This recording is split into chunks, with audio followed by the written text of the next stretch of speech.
Existe-t-il un rapport entre islam et terrorisme?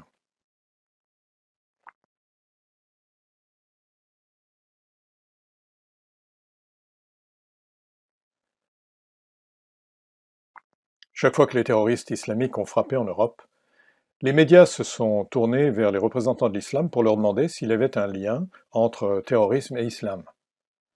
À cette question, l'imam d'Al-Azhar, l'université islamique sunnite la plus prestigieuse au monde, a répondu qu'Al-Azhar condamnait tout acte terroriste perpétré au nom de l'islam.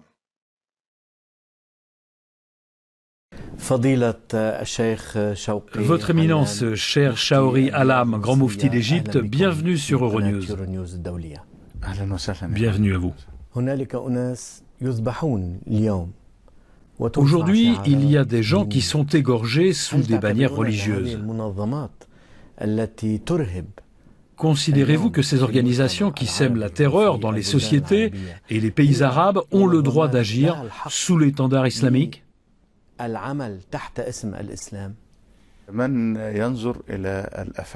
Celui qui observe les actes de ces organisations, et en premier lieu l'État islamique en Irak et au Levant, qui constate comment elles agissent et qui voit leurs mœurs, découvrira que ces organisations n'ont vraiment rien à voir avec la vraie religion islamique.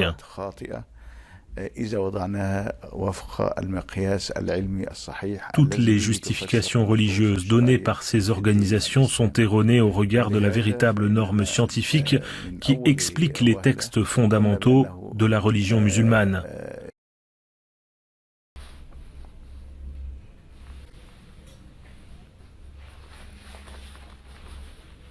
Nous, en tant que musulmans, en tant que clercs d'Al-Azhar, en tant qu'institution respectée et internationale, nous affichons notre distance avec ces actes criminels et nous affirmons notre refus de ces opérations car nous reconnaissons le droit des peuples et des gens à la sécurité internationale. Ces actes n'ont rien à voir avec l'islam ni avec la réalité de la religion islamique en laquelle nous croyons. Nous déclarons notre solidarité et notre tristesse pour ces victimes parties suite à ces actes criminels. Très soucieux de préserver cette image pacifique de l'islam, divers chefs d'État occidentaux ont repris à leur compte ce message apaisant. Barack Obama et François Hollande, par exemple, en des circonstances différentes, ont exhorté leurs nations respectives à ne pas faire d'amalgame, à ne pas généraliser à l'ensemble des musulmans vivant aux États-Unis ou en France les convictions et les violences de quelques extrémistes. Our entire community so often is targeted or blamed for the violent acts of the very few. People conflating the horrific acts of terrorism with the beliefs of an entire faith. For more than 1,000 years, people have been drawn to Islam's message of peace. The overwhelming majority of the world's Muslims embrace Islam as a source of peace. Since before I was president, I've been clear about how extremist groups have perverted Islam to justify terrorism. As president, I have repeatedly called on our Muslim friends and allies at home and around the world to work with us to reject this twisted interpretation of one of the world's great religions. ISIL does not speak for Islam. They are thugs and killers, part of a cult of death. And they account for a tiny fraction of more than 1 billion Muslims around the world, including millions of patriotic Muslim Americans who reject their hateful ideology. L'unité, c'est-à-dire que nous devons démontrer notre détermination à lutter contre tout ce qui pourrait nous diviser. Et d'abord, être implacable à l'égard du racisme et de l'antisémitisme. Car aujourd'hui, dans ce magasin Kasher, c'est bien un acte antisémite effroyable qui a été commis. Ne pas nous diviser, ça veut dire que nous ne devons faire aucun amalgame, refuser aucune facilité, écarter toute surenchère. Ceux qui ont commis ces actes, ces terroristes, ces illuminés, ces fanatiques n'ont rien à voir avec la religion musulmane. En fait, Ces discours que conditionnent des considérations de politique intérieure et des impératifs stratégiques et économiques vis-à-vis des pays du Moyen-Orient, ces discours ont pour fin d'aseptiser la question de l'islam dans le débat politique et sociétal. Dans les pays qui séparent religion et politique, on cantonne la religion à la sphère privée et la politique, par principe, ne s'en mêle pas. Par contre, en pays musulmans, les politiciens font très naturellement appel à des thèmes religieux pour mobiliser leurs opinions publiques contre les ennemis de l'islam. C'est exactement ce qu'a fait Ismaël Haniyeh le 7 octobre 2023, jour de l'attaque du Hamas contre Israël. إن الله اشترى من المؤمنين أنفسهم وأموالهم بأن لهم الجنة يقاتلون في سبيل الله فيقتلون ويقتلون وعدا عليه حقا في التوراة والإنجيل والقرآن ومن أوفى بعهده من الله فاستبشروا ببيعكم الذي بايعتم به وذلك هو الفوز العظيم.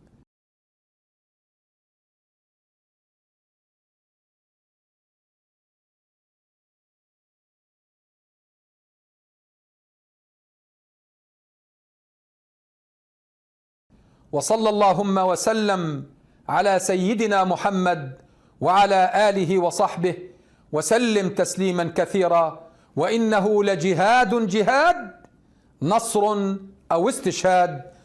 هذه البطولات، هذه التضحيات، هذه الشجاعة، هذه الأنفة من رجال صدقوا ما عاهدوا الله عليه، فمنهم من قضى نحبه ومنهم من ينتظر وما بدلوا تبديلا، من رجال صنعوا بوابة النصر العظيم، بل فتحوا بوابة النصر العظيم لشعبنا ولأمتنا، من رجال حفظة للقرآن الكريم، صوامين قوامين، عبادا لله سبحانه وتعالى.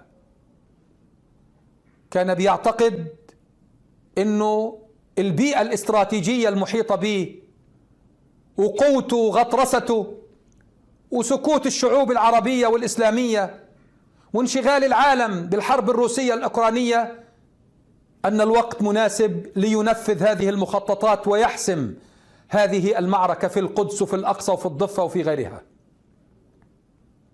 ولكن كما قال الله سبحانه وتعالى: ما ظننتم أن يخرجوا وظنوا أنهم مانعتهم حصونهم من الله فأتاهم الله من حيث لم يحتسبوا وقذف في قلوبهم الرعب يخربون بيوتهم بأيديهم وأيدي المؤمنين فاعتبروا يا أولي الأبصار. Contrairement à ce que le public occidental est habitué à penser, il a clairement déclaré que le but de ce groupe ne se limite pas à la libération de la bande de Gaza, de la Cisjordanie et de Jérusalem-Est. Dans l'avant-propos de la charte du Hamas, une citation de Hassan el-Banna, fondateur des Frères musulmans, donne le ton. Je cite: « Israël existe et continuera d'exister jusqu'à ce que l'islam l'abroge comme il a abrogé ce qui l'a précédé. » Son article 11 précise, je cite, « Il est illicite d'y renoncer en tout ou partie, de s'en séparer en tout ou partie. Aucun État arabe n'en a le droit, ni même tous les États arabes réunis. Aucun roi ni président n'en a le droit, ni même tous les rois et les présidents réunis. Aucune organisation n'en a le droit, ni même toutes les organisations réunies, qu'elles soient palestiniennes ou arabes. » L'article 15 rappelle très logiquement à tous les musulmans que le djihad pour libérer la Palestine est une obligation individuelle. Le jour où les ennemis usurpent une terre qui appartient aux musulmans, le combat devient une obligation religieuse individuelle qui incombe à chaque musulman. En plus de quelques hadiths, ce document de 36 articles cite plus d'une trentaine de passages coraniques. Fort de ces garanties, le Hamas revendique la totalité du territoire situé entre la Méditerranée et le Jourdain. Pour en extirper l'État d'Israël, il s'applique à mobiliser tous les Palestiniens, les populations des pays arabes, les musulmans du monde entier, ainsi que l'opinion internationale. C'était tout le sens du discours de son chef politique, Ismaël Haniyeh, le 7 octobre dernier.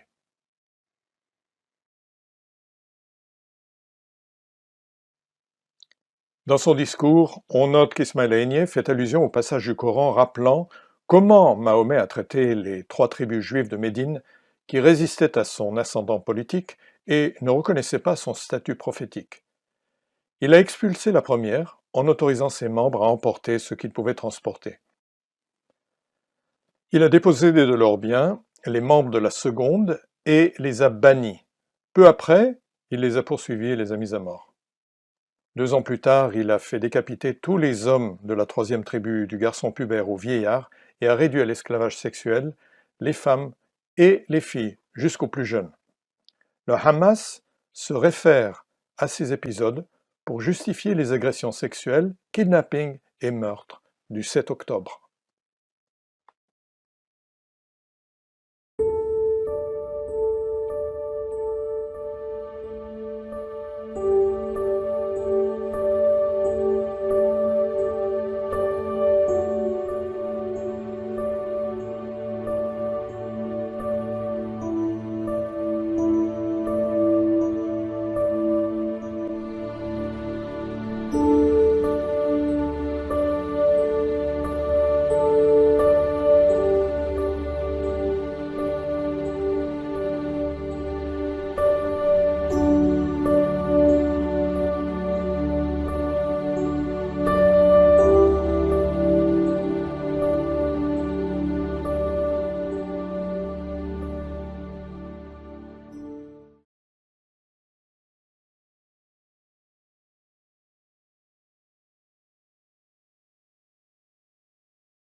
Dans cette vidéo, Ismaël Haniyeh insiste sur la terreur que le Coran recommande de provoquer dans le cœur de l'ennemi, en l'occurrence Israël.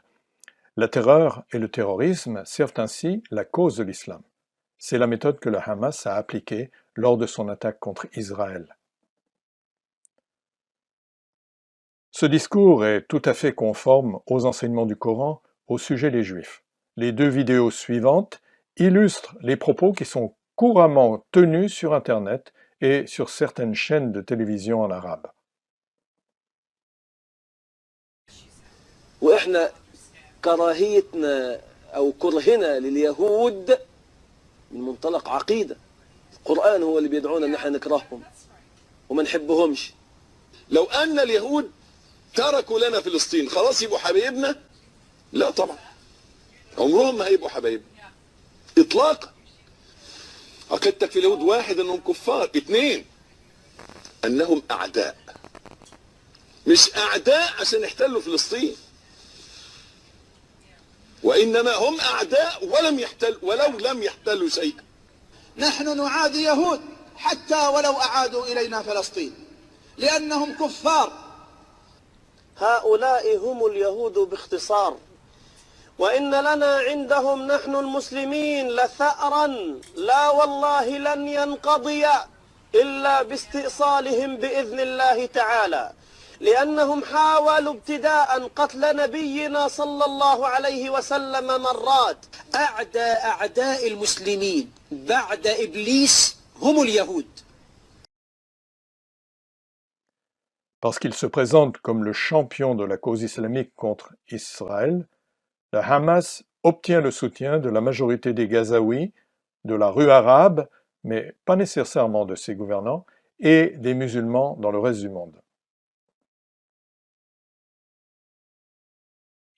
نحن وقفنا بسلاح الحرية يعلنها جيش القسام أن جميع الشعب جنود لفلسطين وفصائلنا نور نغرسه فوق كل جبين.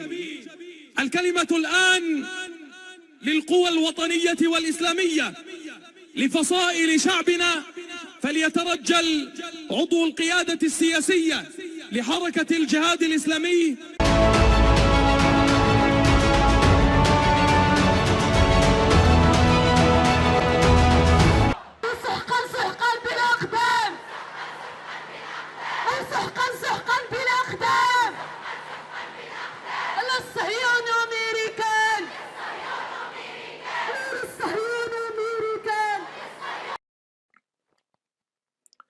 Ce qui ressort de cette dizaine de vidéos appelle quelques remarques.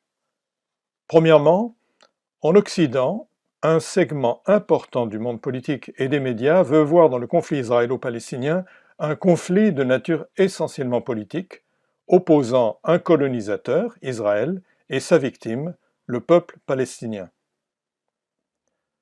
Le monde politique et les médias occidentaux ne prennent que très rarement au sérieux la détermination religieuse qui anime le Hamas d'anéantir l'État d'Israël. Personne ne dénonce non plus la dimension antisémite assumée de cette organisation et son refus de tout accord de paix avec Israël, passé ou à venir.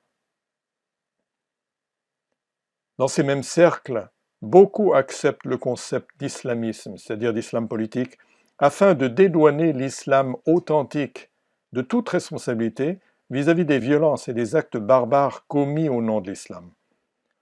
En demandant de ne pas faire d'amalgame entre islam et islamisme, ils exonèrent l'islam de ses responsabilités vis-à-vis du terrorisme. Comme l'a mis en évidence le contenu de ces vidéos, les textes fondateurs de l'islam, en particulier le Coran, prescrivent le djihad violent et le terrorisme. Mahomet a lui-même pratiqué le djihad conquérant, la terreur, l'esclavagisme et le pillage. Son rôle de modèle pour tous les musulmans a pour effet de sanctifier ces pratiques et d'autres plus terribles, comme l'ont prouvé les assaillants du 7 octobre. En Occident, une majorité du monde universitaire, médiatique et politique veut ignorer que l'islam est une forme de totalitarisme théocratique qui prétend apporter la paix au monde lorsqu'il exercera son contrôle sur tous les aspects de la vie individuelle et publique. Ces remarques n'ont pas de caractère fataliste. Elles appellent chacun à ouvrir les yeux et à ne pas craindre d'affronter ce qu'il voit. Pour cela, il nous faut revenir au livre, la Bible, qui a contribué de manière décisive à l'émergence de la notion d'individu, à l'émergence de la liberté et de la responsabilité personnelle, de l'état de droit et des droits humains.